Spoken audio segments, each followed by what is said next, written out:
Morning students. Today I am going to teach the second part of class 10 biology from chapter 8. The name of the chapter is How Do Organisms Reproduce. Already we have completed part 1 of this chapter, part 1 portion of this chapter, and from that portion we came to know about the reproduction, the definition of reproduction, the types of reproduction, and the basic category or basic classification of the asexual reproduction and different types of asexual reproduction with their different examples. Today I am going to discuss the sexual reproduction in flowering plants. So already we have completed the definition of sexual reproduction and asexual reproduction. I am repeating myself again that about the definition of sexual and asexual reproduction. The asexual reproduction means the absence of sexual process. The word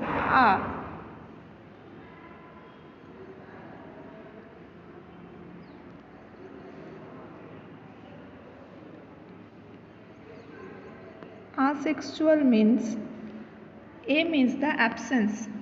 A means the absence of sexual process, and the another term or another types of reproduction is the sexual reproduction.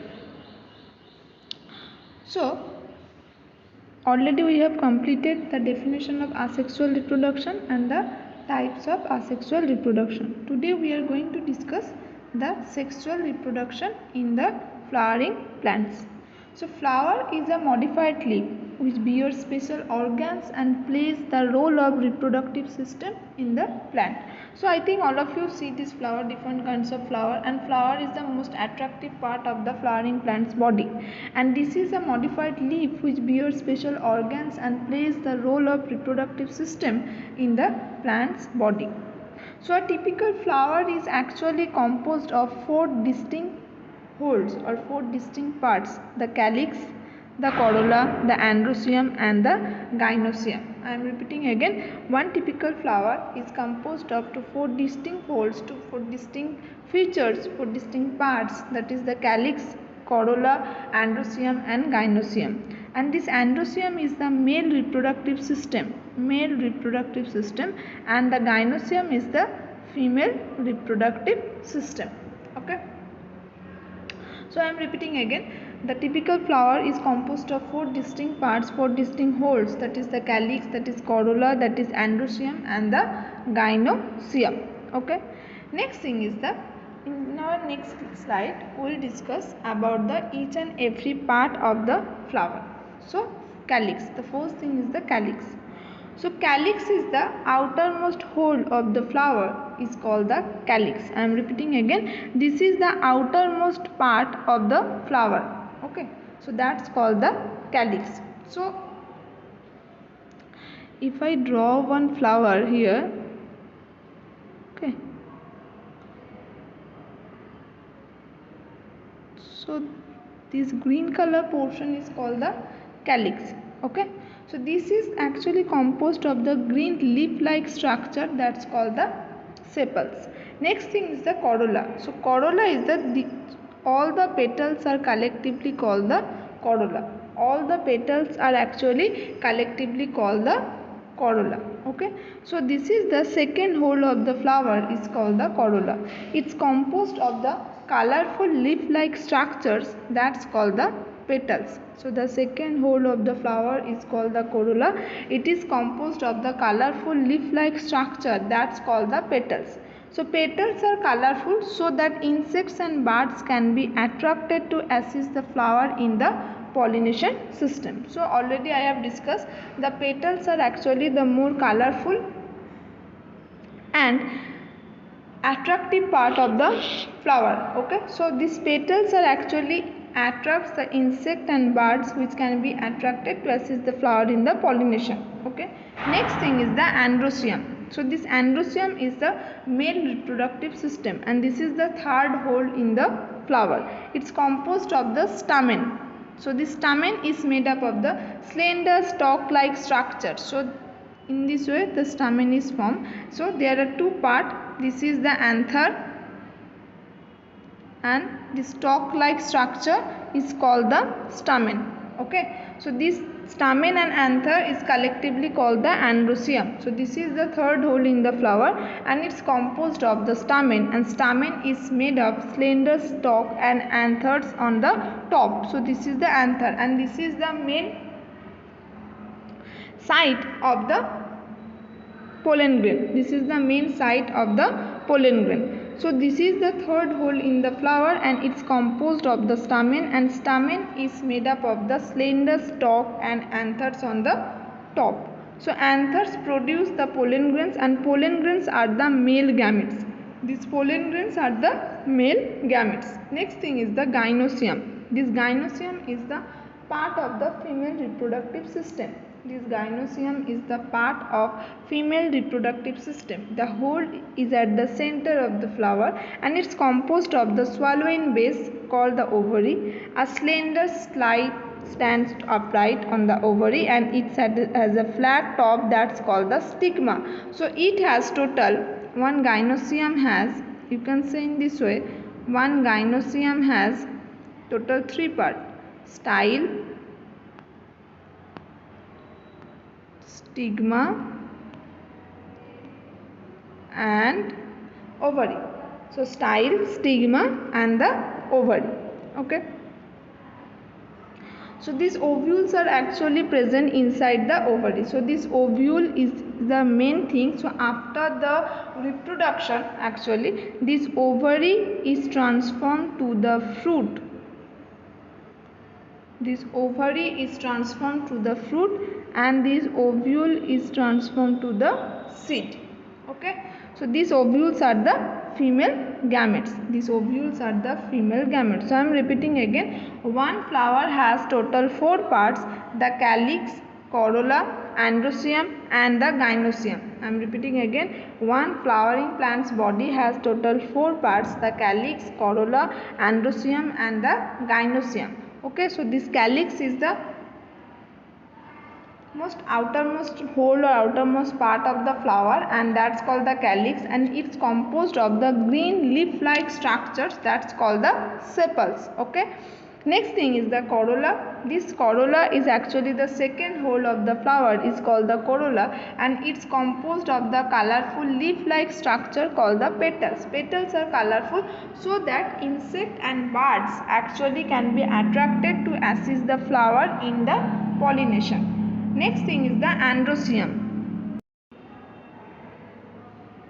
Next thing is the androecium. So this is the third hole in the flower and it's composed of the stamen. The stamen is made of a slender stalk and anthers on top, and anthers produce the pollen grains. Okay, and these pollen grains are the male gametes. Gynoecium, this hole is at the center of the flower and it's composed of a swallow-in base called ovary. A slender style stands upright on the ovary and it has a flat top called the stigma. Ovules are inside the ovary. Ovules are the female gametes. So this is the clear picture of the cross section or dissection of a flower. Just look at the structure. Okay, so this is the gynoecium. Okay, and these are the androecium. So this androecium has 2 parts. This is the anther and this is the stamen. Okay, so this is the ovary, the style, stigma and the ovary. Okay, so next thing is the pollination, because we all know that thing that pollination is only one and first and the last and the most important medium of the reproduction of the flowering plant's body. Okay, without pollination, flowering plant's body cannot produce a new seed, a new seedling. Okay, so this pollination is the most important medium of the reproduction in the flowering plant's body. So this is the transfer of pollen grains from the anther to the stigma of a flower is called pollination. The transfer of pollen grains from the anther to the stigma of a flower is called the pollination, and it takes place by the wind, water or insect. So by the wind, by the water and by the insect, the pollination takes place. If the pollen grains are transferred from the anther to the stigma of the same flower, that's called the cell pollination process. Okay, and if it is transferred from the anther of one flower to the stigma of another flower, that's called the cross pollination process. So I am highlighting this portion because this is very important, the cell pollination and this cross pollination. Pollination takes place by insect, wind and water. I am repeating again, what is the meaning of the cell pollination? Cell means the own. Okay, so when the pollen grains are transferred from the anther to the stigma of the same flower, that's called the cell pollination. Okay, in the one flowering plant's body, thus anther and the stigma is both are present, and the pollination takes place within the same flower. Okay, from the androecium to gynoecium, that's called the cell pollination. And if it is transferred from anther of one flower to the stigma of another flower, okay, another flower, that's called the cross pollination. And pollination takes place by the insect, wind and the water. This pollination is actually takes place by the insect, wind and water. Okay, so this when pollination takes place by the insect, that's called the entomophily. When pollination takes place by the wind, that's called the anemophily. And when this pollination takes place by the water, that's called the hydrophily. Next thing is the fertilization. How fertilization process takes place in the flowering plant's body. So this is the fertilization process. After the pollen grain is transferred to the stigma, it produces a pollen tube which passes through the style. Okay, so this is the style portion. Okay, and just look at the structure. This is the pollen tube. Just look at the structure. Okay, and this portion is the style. This portion, this is the style portion, and this red color portion is called the pollen tube. Okay, in the ovule, the male germ cell, that's called the male gamete, and fuses with the female germ cell, that's called the female gamete, to form the zygote. We all know this thing, when male and female gamete together, confused together, that's called the zygote. I am writing here, when male gamete plus female gamete fused together, that's called the zygote. Okay, the same thing is happened in the human body also. This process is called the fertilization. This is the one of the most important biological process, that's called the fertilization, and this is present in the flowering plant's body also. After fertilization, the zygote divides several times and forms the embryo, which then develops into the seed, and the ovary develops into the fruit. Okay, so this is the basic things of the fertilization process. I am repeating again. So in the flowering plant's body, total 4 things are there. Total 4 parts are there in the flowering plant's body. The first one is the calyx, second one is the corolla, third one is the androecium, fourth one is the gynoecium. And within these 4 parts, androecium is the male reproductive part and the gynoecium is the female reproductive part.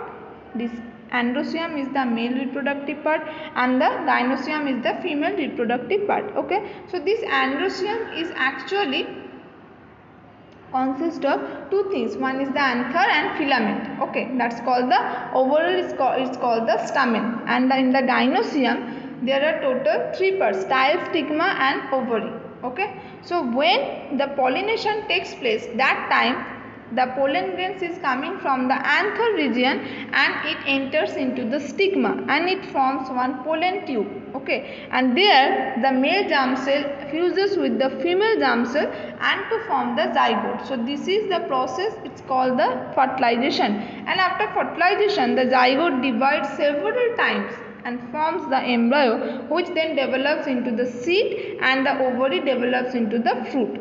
Okay, so this is the main process of the fertilization. Always remember, after the fertilization this ovary is transformed to the fruit and ovule is transformed to the seed. So this is very important thing. Okay, so this is the process, it's called the fertilization process. So from this video actually we came to know about the sexual reproduction in the flowering plant's body. From this video we came to know the sexual reproduction in the flowering plant's body. Okay, and in our next class we will discuss about the male and female reproductive system. Okay, and I hope already all of you knew about the revised syllabus. Okay, so go through according to revised syllabus and go through your textbook properly, your NCERT textbook properly, and then follow this video properly. Otherwise you will face problem during the time of your examination. So go through it properly, and if any queries are there, just ask me in my number. Okay, thank you, bye.